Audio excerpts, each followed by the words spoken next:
लड़की गहरी नींद में थी, तभी अचानक उसकी चादर खींच ली गई और उसकी गोरी टांगे बाहर आ गईं। लेकिन उसे खुद इसका जरा भी एहसास नहीं हुआ। जब वह उठकर देखने ही वाली थी कि क्या हुआ, सामने खड़ा आदमी दरअसल उसका पिता था। उसने अपनी नजरें बेटी के अभी अभी विकसित हो रहे शरीर पर डाल दी और चेहरे पर एक अजीब सा डरावना भाव उभारा। लड़की भयभीत होकर आंसुओं से भरी आंखों से अपने पिता को देखती रही। पिता ने बस उसका चेहरा हल्के से छुआ और वहाँ से निकल गया। लेकिन अगले दिन जब लड़की ने पिता को देखा तो वह मानो बिल्कुल सामान्य था, मगर मेज पर माँ का अजीब सा व्यवहार और बातें देखकर पूरा परिवार चौंक गया। यहाँ तक कि छोटे बेटे को भी इतना डर लगा कि वह रो पड़ा। जब पति ने पत्नी से सवाल किया तो उसका जवाब और भी विचित्र था। असल में जब से यह परिवार इस नए घर में आया था, अजीब अजीब घटनाएं बार बार होने लगी थीं। उस दिन घर की खिड़की के बाहर लटकी हुई एक मरी हुई बिल्ली देखकर पूरा परिवार चीख उठा। छोटी बेटी श्याओमेई तो डर के मारे बेहोश होकर गिर पड़ी। और भी डरावनी बात यह थी कि उसके शरीर से ठंडी हवा निकल रही थी, मानो उसमें कोई अपवित्र चीज समा गई हो। लेकिन अस्पताल में डॉक्टर ने इसे साधारण जुकाम बताया, इसलिए परिवार ने ज्यादा ध्यान नहीं दिया। घर लौटने के बाद पिता ने देखा कि पड़ोसी की गाड़ी ने उसके बेटे का खिलौना तोड़ दिया है। वह वैसे ही बेटी की बीमारी से परेशान थी, ऊपर से उस मरी हुई बिल्ली का ख्याल आते ही और गुस्सा हो गया। वह सीधा पड़ोसी के घर जाकर जवाब मांगने चला गया, लेकिन वहाँ का दृश्य देखकर वह दंग रह गया। आंगन में ढेरों जानवरों की हड्डियां बिखरी हुई थीं और तेज सड़ांध आ रही थी। और भी डरावनी बात यह थी कि वहाँ अचानक अजीब पत्थर की मूर्तियां और डरावने कब्र जैसे ढांचे नजर आने लगे। हिम्मत जुटाकर वह घर के अंदर गया। वहाँ की बदबू और भयावह वातावरण ने उसे घुटन महसूस कराई। कमरे में हर तरफ जानवरों के स्टफ किए हुए शव लटके थे और चलते चलते उसके पांव किसी लाश पर जा पड़े। यह देख उसकी रूह कांप गई। तभी अचानक उसके पीछे से आवाज आई। उसने डर पर काबू पाकर खुद का परिचय दिया, लेकिन सामने वाला आदमी बस उसे घूरता रहा और कुछ बोला तक नहीं। पिता ने और सवाल नहीं किए और जल्दी से वहाँ से निकल गया, क्योंकि वहाँ टिके रहना सही नहीं था। मगर अब उस परिवार पर मानो कोई दानव नजर गड़ाए बैठा था। उसी रात पड़ोसी के घर से अजीब घंटियों जैसी आवाजें आने लगी, जिससे पति पत्नी सो नहीं पाए। पत्नी ने दिन में देखी गई घटना के बारे में पति से पूछा, लेकिन उसका ध्यान पत्नी पर नहीं था। वह बार बार दिन की उस भयानक झलक को सोच रहा था। आवाजें इतनी बढ़ गईं कि बच्चे भी रोने लगे। अगले दिन जब पुलिस ने पड़ोसी से पूछताछ की तो वही आदमी जिसने दिन में कुछ नहीं कहा था, अब बिल्कुल अलग नजर आ रहा था। उसने दावा किया कि रात में उसने कोई शोर नहीं किया। यह सुनकर पति जुआन भड़क गया और पुलिस के सामने उस आदमी पर इल्जाम लगाया कि उसने ही खिड़की के बाहर मरी हुई बिल्ली टांगी थी। उसने मोबाइल से ली तस्वीर भी दिखाई, लेकिन पड़ोसी ने सख्ती से इनकार कर दिया। सच्चाई जानने के लिए सब लोग उसके घर गए, लेकिन वहाँ का दृश्य देख सब हैरान रह गए। आंगन बस थोड़ा अस्त व्यस्त था, मगर वहाँ न कोई हड्डियां थी, न कब्रें, न पत्थर की मूर्तियां। अंदर भी घर साफ सुथरा और सामान्य लग रहा था। यह देखकर जुआन बुरी तरह टूट गया, क्योंकि पुलिस ने उसकी बात पर विश्वास नहीं किया। पुलिस के जाने के बाद पड़ोसी ने परिवार से बदला लेना शुरू किया। कहानी फिर वही लौटती है। छोटी श्याओमेई सो रही थी, उसकी चादर खींची गई और सामने उसका पिता खड़ा था। हालांकि उसने बेटी को सीधे कोई नुकसान नहीं पहुंचाया, लेकिन उस डरावनी हरकत से श्याओमेई का दिल दहल गया। उस रात श्याओमेई नहा रही थी, तभी अचानक नल बंद हो गया, जिससे वह उलझन में पड़ गई। उसने धुंधली कांच की शीशे पर हाथ फेरकर साफ किया तो अचानक अपनी बहन की परछाई देख चौंक गई। पर जब पता चला कि यह केवल उसकी बहन की शरारत थी तो उसने राहत की सांस ली। लेकिन धीरे धीरे उसे महसूस हुआ कि सामने खड़ी बहन में कुछ अजीब था। अरे तुम्हें क्या हुआ? श्याओमेई ने पूछा। बहन बोली, तुम्हें भाई के कारण बहुत परेशानी हो रही है ना? क्यों माँ बाप हमेशा भाइयों को इतना तरजीह देते हैं? क्या तुम्हें यह बोझिल नहीं लगता? उसे खत्म कर दो, मार डालो उसे। यह सुनकर श्याओमेई डर से कांप उठी। उसे साफ लग रहा था कि यह उसकी असली बहन नहीं है। नहाने के बाद जब वह बहन के कमरे में पहुंची और उस पर सवाल उठाया तो श्याओमेई ने सब कुछ नकार दिया। उसने कहा कि वह तो कमरे से बाहर निकली ही नहीं, बल्कि उसने श्याओमेई का हाथ पकड़ लिया और कमरे में खींच लिया। असल में श्याओमेई चाहती थी कि उसकी बहन उसके साथ सोए, क्योंकि पिछली रात उसे पिता ने अचानक कंबल हटाकर डरा दिया था और वह आज भी उससे सहमी हुई थी। पहले तो श्याओमेई ने उस पर विश्वास नहीं किया, तभी अचानक उनके कमरे में उनके पिता घुस आए। वह दोनों बेटियों को घूरने लगे और गालियां देने लगे। लेकिन सबसे डरावनी बात यह थी कि उन्होंने टेबल से एक तेज धार वाली चाकू उठा ली। दोनों बहनें घबराकर सहम गईं। श्याओमेई ने झट से पिता को धक्का दिया और श्याओमेई को लेकर कमरे से बाहर भागी। लेकिन बाहर निकलते ही जुआन फिर सामने आ गए। उन्होंने श्याओमेई के बाल पकड़कर उसे सीढ़ियों पर जोर से फेंक दिया। श्याओमेई बेहोश होकर गिर पड़ी। यह देख श्याओमेई सन्न रह गई। उसने पिता को देखा, फिर रोती सिसकती अपनी बहन के पास जाकर बैठ गई। लेकिन तभी पिता धीमे धीमे उसकी ओर बढ़ने लगे। श्याओमेई डर से कांप उठी और नीचे भागकर हॉल में छिप गई। जुआन भी उसका पीछा करते हुए नीचे आए। उन्होंने चारों ओर नजर दौड़ाई और फिर स्टोर रूम की ओर बढ़े। वहाँ उन्होंने औजारों के डिब्बे से एक लोहे का हथौड़ा उठा लिया। उनके चेहरे पर एक अजीब सा भाव था, मानो बिना बेटियों को मारे वह चैन नहीं पाएंगे। अचानक पीछे से श्याओमेई की आवाज सुनाई दी। वह होश में आ चुकी थी। यह सुनकर जुआन सीढ़ियों की तरफ लौटा। जैसे ही श्याओमेई ने छोटी बहन को पुकारा, उसके पीछे अचानक अजीब सी आवाज आई, जिसने उसका खून जमा दिया। तभी अचानक जुआन रुक गया। उन्होंने हथौड़ा नीचे रख दिया और मानो उन्हें कुछ याद ही न रहा हो। वह हैरान होकर जमीन पर सिकुड़ी हुई अपनी बेटियों को देख रहे थे। उनकी आंखों में सिर्फ डर था। उन्होंने टूटा हुआ दरवाजा और जमीन पर पड़ा हथौड़ा देखा, लेकिन सोचा कि यह सब बेटियों की आपसी लड़ाई का नतीजा है। तभी हथौड़े को किसी ने उठा लिया। वह और कोई नहीं, उनकी पत्नी थी। जैसे ही वह पास आई, उसने हथौड़ा घुमाया। जुआन किसी तरह बच गए, लेकिन स्तब्ध रह गए। और जब पत्नी ने अपनी ही बेटियों पर हमला करना चाहा, तब जुआन ने तुरंत बेटियों को गले लगाकर उन्हें बचाया। वह हथौड़े की चोटें खुद सहते रहे। यह देखकर पत्नी के चेहरे पर एक शैतानी मुस्कान उभर आई। वह पलटी और बेटियों के कमरे में जाकर दरवाजा बंद कर लिया। लेकिन अभी कोई कुछ समझ ही रहा था कि कोई सीढ़ियों के नीचे से कोई ऊपर आता है। तुम आखिर कर क्या रहे हो? पत्नी को सीढ़ियों पर देखते ही जुआन ने एक बार फिर बेटी के कमरे की ओर नजर डाली। चेहरे पर डर लिए वह कमरे के दरवाजे तक पहुंचा, लेकिन दरवाजा खोलने पर अंदर कोई नहीं था। बस फर्श पर पड़ी एक लोहे की हथौड़ी थी। ऐसे अजीब हालात देखकर पूरा परिवार सहम गया। उन्हें समझ नहीं आ रहा था कि किस पर विश्वास करें, लेकिन जुआन ने तुरंत फैसला किया, अब अपने छोटे भाई को बुलाना ही पड़ेगा। इसी समय एक धर्मशास्त्र अकादमी में मशहूर महायाजक और भूत प्रेत भगाने वाला जियांगशी अभी अभी अपनी आखिरी क्लास पूरी कर चुका था और कोरिया छोड़ने की तैयारी कर रहा था। तभी एक फोन कॉल ने उसे अतीत की याद दिला दी। फोन पर भाई की बातें सुनकर जियांगशी गहरी सोच में डूब गया। वह मदद करना चाहता था, लेकिन सालों पहले की एक असफल झाड़फूंक की घटना उसे अब भी डराती थी। उस बार वह जिस व्यक्ति पर काला साया था उसे बचा नहीं सका, उल्टा खुद शैतान के श्राप का शिकार हो गया था। उसके बाद से जियांगशी ने खुद को सिर्फ खेती और धर्म ग्रंथों के अध्ययन तक सीमित कर लिया। लेकिन उसी रात अचानक ठंडी हवा के झोंके ने खिड़कियां खोल दी और दीवार पर टंगा क्रॉस भी जमीन पर गिर गया। जियांगशी तो भूत प्रेत भगाने वाला था। ऐसे डरावने नजारे उसने बहुत देखे थे। वह शांत मन से आगे बढ़ा, खिड़की बंद की और क्रॉस को फिर से सीधा टांग दिया। लेकिन तभी जब वह गिरी हुई किताब उठाने झुका, उसके ऊपर से खून की बूंद टपकी। सच तो यह था कि छत पर एक लाल आंखों वाली औरत उल्टी लटक रही थी, जो उसे श्राप दे रही थी। पूरे कमरे में खून की बारिश होने लगी। अचानक उसने आंखें खोली। यह सब एक सपना था। जियांगशी बिस्तर से उठा, बालकनी और छत की ओर देखा, फिर दराज से सिगरेट निकाल ली। वह जानता था ये डरावने सपने शैतान के श्राप का असर है, लेकिन यह सोचकर वह चौंक गया कि अब यह श्राप उसके बड़े भाई के परिवार पर उतर आया है। फोन पर उसने मदद से इनकार तो कर दिया, पर फिर भी सामान बांध लिया। इसी बीच सब बहस कर रहे थे कि अचानक मुख्य दरवाजा खुला। असल में भूत प्रेत भगाने वाला जियांगशी घर आ गया था। छोटी सी औपचारिकता के बाद सब बैठकर स्थिति समझाने लगे। जियांगशी ने खिड़की से सामने झांका और सब समझ गया। वह पड़ोसी के घर के दरवाजे तक गया। तभी ठंडी हवा का झोंका चला और अजीब श्राप की आवाजें गूंज उठीं। लेकिन जियांगशी की प्रार्थना के बाद हवा थम गई और दरवाजा अपने आप खुल गया। अंदर जाते ही नजारा बेहद डरावना था, लेकिन एक झाड़ फूंक करने वाला ऐसे नजारों से नहीं डरता। वह अजीब आवाजों का पीछा करता हुआ एक शयन कक्ष में पहुंचा। वहां मेज पर रखी तस्वीरें देखकर उसे पक्का यकीन हो गया कि यह सब शैतान का श्राप है और इसका असर उसके भाई के परिवार तक पहुंच गया है। उस रात आखिरकार पूरा परिवार एक साथ सो गया। लेकिन तभी जब छोटा लड़का बाथरूम में गया तो लिविंग रूम में एक और लड़के का साया दिखाई दिया। उसके हाथ में रसोई का बड़ा चाकू था। वह धीरे धीरे भूत के सामने पहुंचा और जैसे ही उसने चाकू ऊपर उठाकर वार किया तो ब्लेड सीधे जियांगशी के माथे पर टिक गया, लेकिन उसने उसे मारा नहीं। उसकी माँ ने कहा, जल्दी जाकर सो जाओ, अब भागो मत। लड़का चुपचाप चाकू लेकर वापस रसोई चला गया। लेकिन तभी जियांगशी धीरे धीरे अपनी आंखें खोलता है, जैसे कि यह सब पहले से ही उसकी योजना का हिस्सा हो। अगली सुबह जियांगशी ने अपनी एक पुरानी असफलता को याद करते हुए दूर किसी दूसरे देश में रहने वाले महान पादरी बाल्टा को फोन किया। जब सभी पादरी आपस में उपाय सोच रहे थे तो नतीजा यही निकला कि यह सब सैटर्न द्वीप की दुष्ट आत्मा का काम है। सैटर्न रूप बदलने में माहिर है। पुराने ग्रंथों में उसे कभी सांप कभी बकरा कहा गया है। उसका असली उद्देश्य बस इंसानों को आपस में लड़वाना और मारना है। यह सुनकर पादरी बाल्टा ने तुरंत यात्रा का निर्णय लिया। इधर घर में कल रात के हमले का वीडियो चल रहा था। असल में वह छोटा भाई ही था जिसने रात को हमला करने की कोशिश की थी। इसका मतलब यह है कि अगली बार घर का कोई और सदस्य शिकार बनने वाला है। यह साफ था कि इस घर में मौजूद लोगों के अलावा कोई और अंधेरी ताकत भी यहाँ मौजूद है। जियांगशी ने समझाया कि अब इस बार एक भूत प्रेत निकालने की रस्म जरूरी है, लेकिन वह खुद यह नहीं करेगा बल्कि उसके सबसे विश्वसनीय व्यक्ति को यह काम करना होगा। जियांगशी ने शाओमिंग को तहखाने से क्रॉस लाने को कहा, लेकिन शाओमिंग ने न तो उसे सुना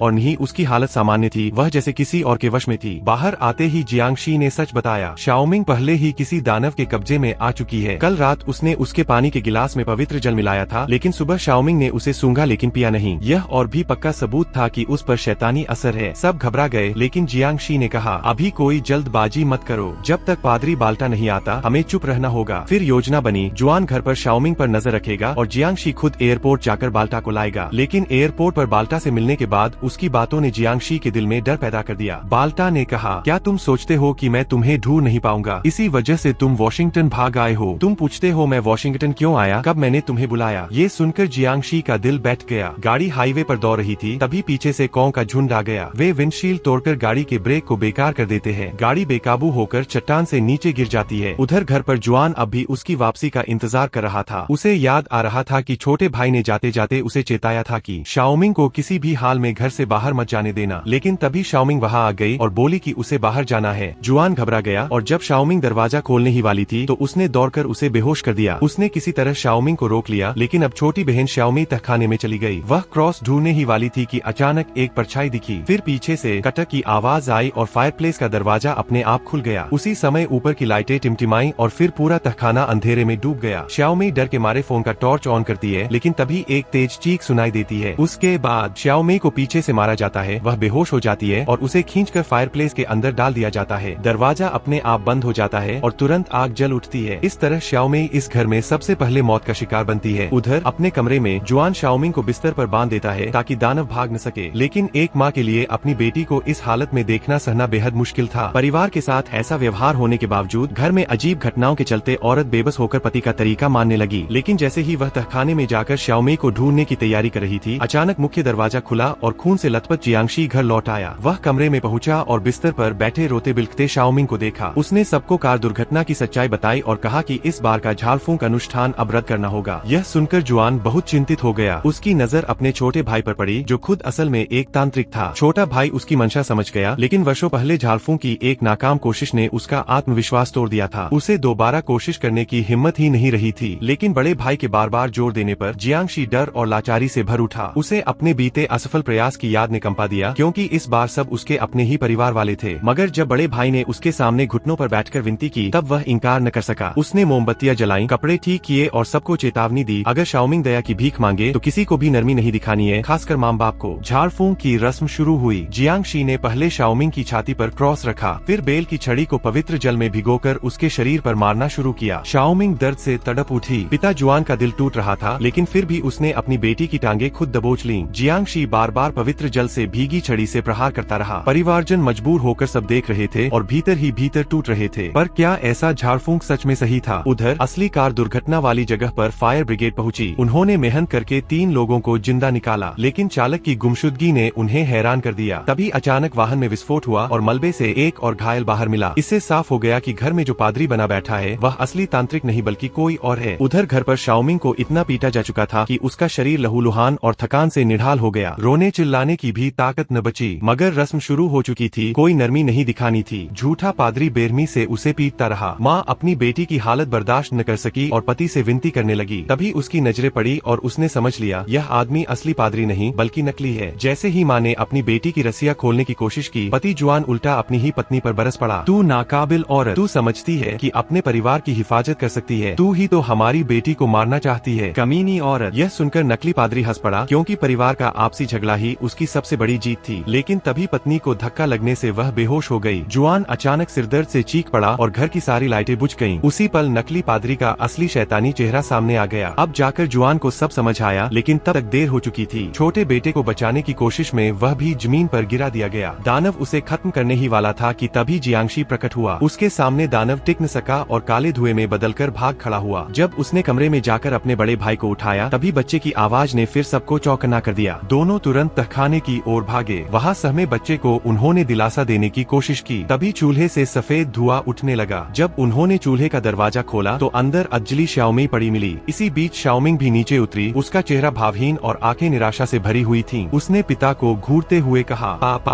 आपने मेरे साथ ऐसा क्यों किया? जब पिता पछतावे में डूबा था, तभी जियांगशी, वह प्राचीन तांत्रिक, अचानक दिव्य दर्पण खोल बैठा। क्षण भर में शाओमिंग अपनी असली शक्ल में लौट आई। आडिंग आडिंग उसका नाम गूंजने लगा, बार बार, जैसे किसी अनजाने श्राप की गूंज। लेकिन तभी दानव ने भी प्रार्थना का जवाब अपने श्राप से दिया। एक ओर ईश्वरीय शक्ति, दूसरी ओर दानवी ताकत, और फिर शुरू हुआ महाभयंकर टकराव। दिव्य दर्पण अचानक जल उठा। यह इस बात का संकेत था कि तांत्रिक हार चुका है। जियांगशी घबराकर पीछे हटा, पर दानव ने उसे जमीन पर पटक दिया। जुआन ने पवित्र जल की धार दानव की पीठ पर डाली। तांत्रिक फिर से उठ खड़ा हुआ। उसके हाथ कांप रहे थे, पर उसकी आंखों में अब सबसे शक्तिशाली मंत्र का प्रकाश था। जियांगशी ने उसके सिर पर क्रॉस का चिन्ह बना दिया और लगातार मंत्र पढ़ने लगा, लेकिन शाओमिंग की वह विचित्र आवाज पूरे माहौल को और डरावना बना गई। दानव ने शाओमिंग का शरीर अपने साथ मिला लिया और देखते ही देखते जियांगशी को छत तक दे मारा गया। फिर उसका गला दबाकर हवा में लटका दिया गया। यह दानव अब अजेय लग रहा था, लेकिन तभी तांत्रिक ने अपनी गर्दन से क्रॉस उतार लिया। ये अंतिम युद्ध का संकेत था। उसकी प्रार्थना गूंजी। दानव धुएं में बदल गया, पर वह धुआं सीधा उसके शरीर में समा गया। अब उसका चेहरा पथराने लगा, कानों से खून रिसने लगा, पर यादों में छिपी असफलता ने उसके मन में नया अंधकार बो दिया। उसके भीतर अब देवता भी थे और दानव भी उसने अपनी अंतिम शक्ति समेटी क्रॉस उठाया, जमीन पर तोड़ डाला और अपने भाई के सामने फेंक दिया। मार दो मुझे, यही एकमात्र रास्ता है। मगर भीतर का दानव विरोध कर रहा था, उसकी आंखें विकृत हो उठीं और फिर क्रॉस उसके शरीर को भेद गया। दिव्य शक्ति ने दानव को राख कर दिया। वह काला धुआं हवा में बिखर गया और तांत्रिक भी इस बलिदान में खत्म हो गया। मगर आखिरकार उसने यह युद्ध जीत लिया।